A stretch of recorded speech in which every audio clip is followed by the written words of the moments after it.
시청자 여러분, 안녕하십니까? 여러분의 경제적 통찰력을 길러주는 경제 아카데미입니다. 지금부터 오늘의 경제 아카데미 방송을 시작하겠습니다. 오늘은 2020년 7월 6일 한경 비즈니스.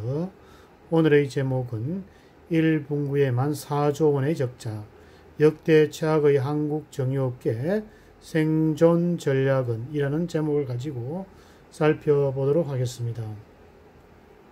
석유화학, 배터리 등 비정유 사업 강화에 대응, 정유도 공장 가동률 낮춘다. 정유업계가 역대 최악의 성적표를 받아들였다. 산유국들의 유가 전쟁으로 유가가 폭락했고 항공유와 휘발유 등의 정유 제품의 가격이 원유 가격보다 낮아지면서 재고 가치가 하락한 탓이다. 신종 코로나 바이러스 감염적으로 극심한 수요 절벽은 정유업계의 미래를 더욱 암담하게 만든다. 유가 폭락, 마이너스 정제 마진, 수요 절벽 등 전례 없던 3중고에 부딪힌 정유업계의 생존 전략은 무엇일까? 올 1분기 정유 4사, SK이노베이션, GS칼텍스, S오일, 현대오일뱅크가 낸 적자는 4조 7천억 원에 달한다.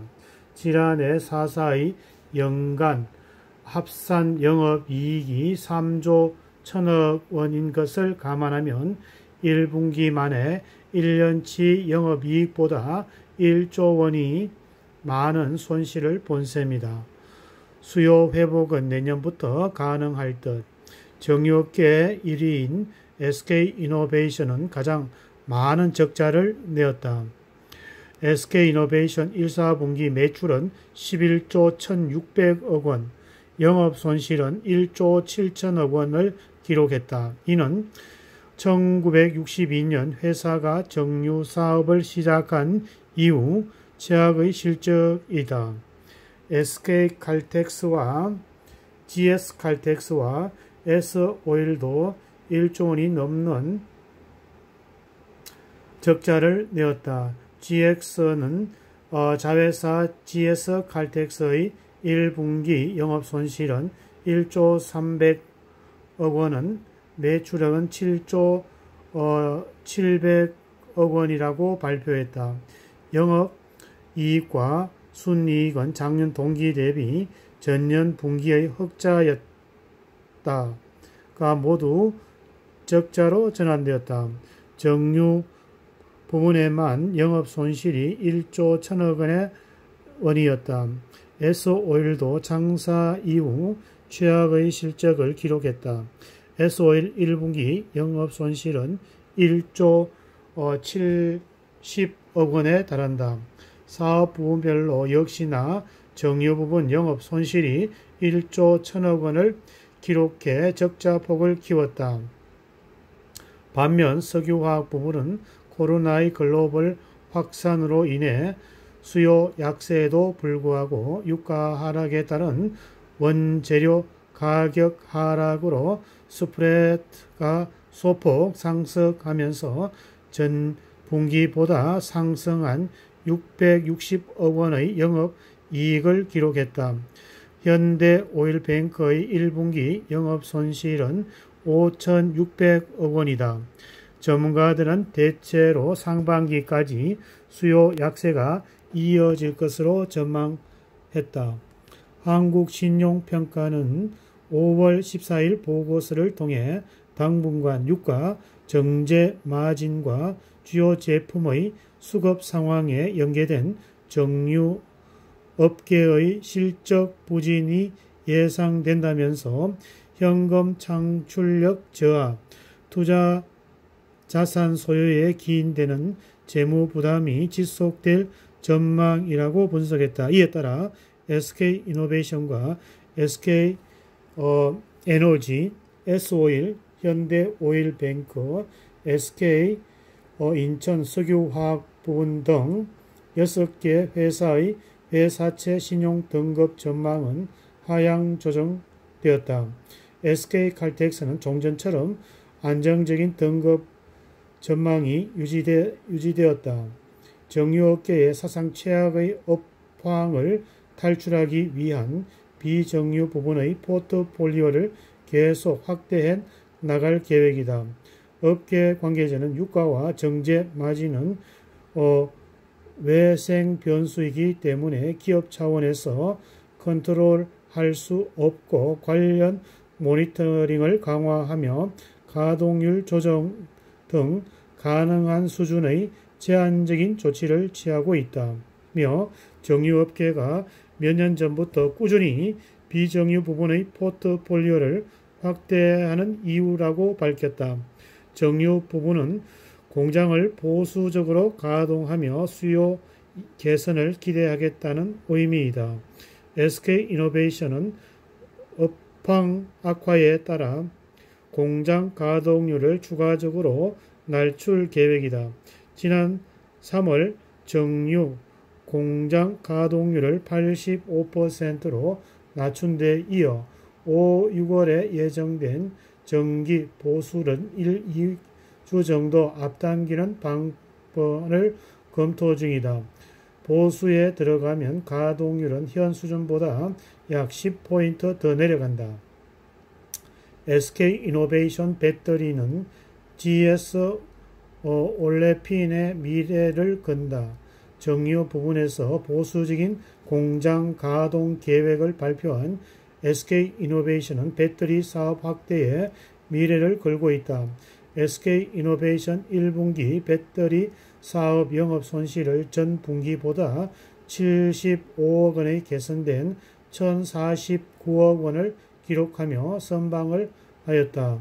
작년 말 완공된 중국과 헝가리 생산 공장은 올해 상반기부터 양산 가동하며 초기 가동비를 발생했지만 운영 효율 등을 통해 손실을 줄였다.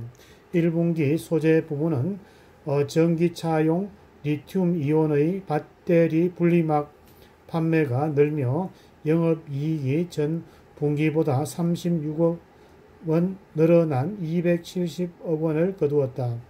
SK이노베이션은 특히 포스트 반도체라고 불리는 전기차 배터리 시장에서 점유율을 높이고 있다. SK이노베이션은 배터리 분야는 자본 투입 기간이 긴 사업으로 매년 2조 원을 투입해 왔고 올해도 비슷한 규모로 진행될 것이라고 밝혔다. 원래 예정된 설비 투자비는 3조 후반대에서 4조 원 초반대로서 60%가 배터리와 전기차용 LIBS에 투입된다. 시장조사기관 SNE 리서치에 따르면 SK이노베이션은 올해 1분기 글로벌 전기차 배터리 사용량 기준 점유율은 4.5%로 7위를 기록했다. 작년 업체별 순위에 처음으로 10위에 진입한 뒤 계속 상승세이다.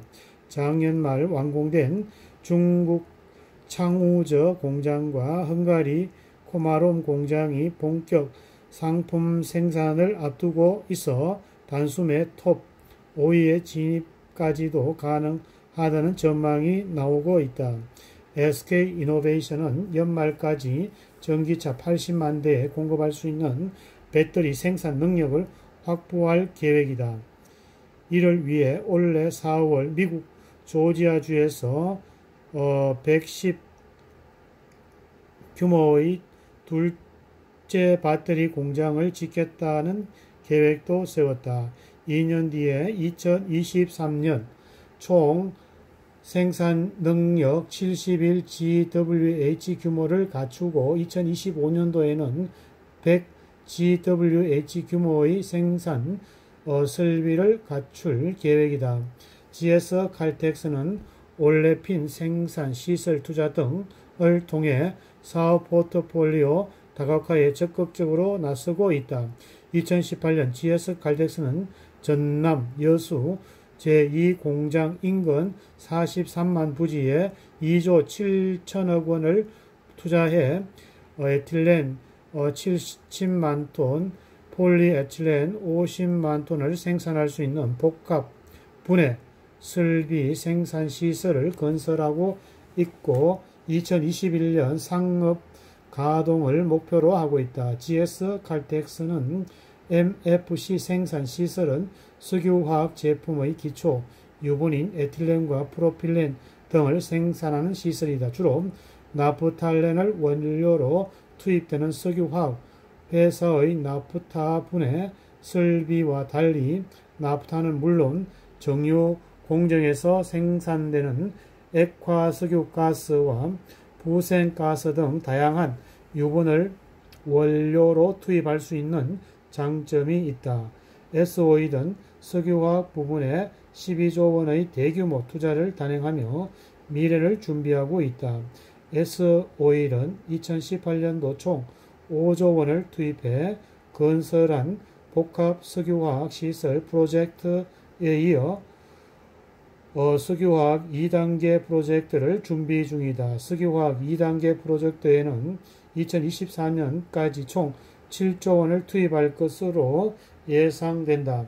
S-오일은 이 프로젝트를 위해 지난해 6월 사우디아라비아 알람코와 전략적인 업무 체결을 했다. 석유화학 2단계 프로젝트는 나프타와 부생가스를 원료로 연간 150만 톤의 규모의 에틸렌과 기타 석유화학 원재료를 생산하는 스팀 크래커와 폴리에틸렌, 폴리프로필렌 등의 고부가 가치 석유화학 제품을 생산하는 올레핀 다운스트림 시설로 구성된다.